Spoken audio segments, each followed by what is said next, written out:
On that morning of the 24th of June, one of the issues that disappeared off the radar of British politics was immigration.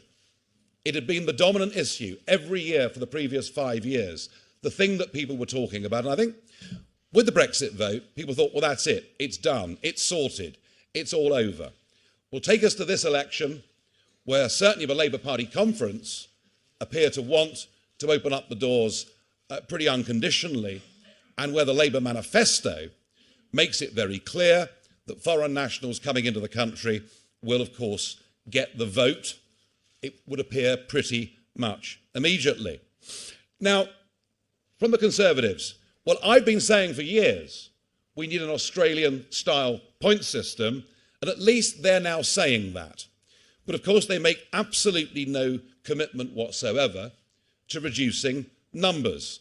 And the truth of it is, they've got no intention to reduce numbers. Many of their big business backers want as much cheap labour as they can possibly get into this country.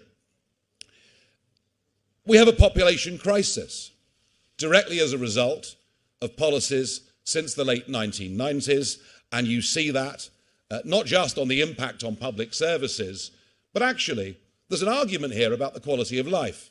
There's an argument here that as we inexorably head towards 70 million people being here by the end of the next decade, that actually that does damage to people's lives, to people's communities. You cannot measure how content a country is by simply looking at GDP numbers.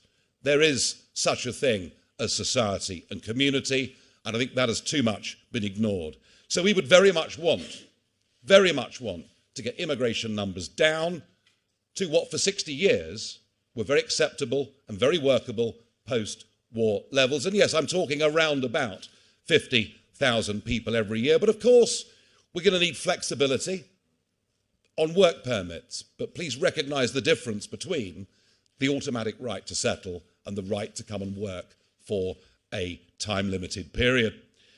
And it also leads in, you know, I've met so many people running businesses, running engineering companies, indeed people at hospitals, saying we just in this country do not train enough of our own people. And again, this is long term.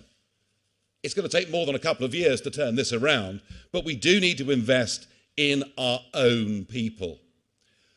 On illegal immigration, well, I think we probably need to do something to stop the human tragedy we saw in the back of that lorry the other week with 39 dead people.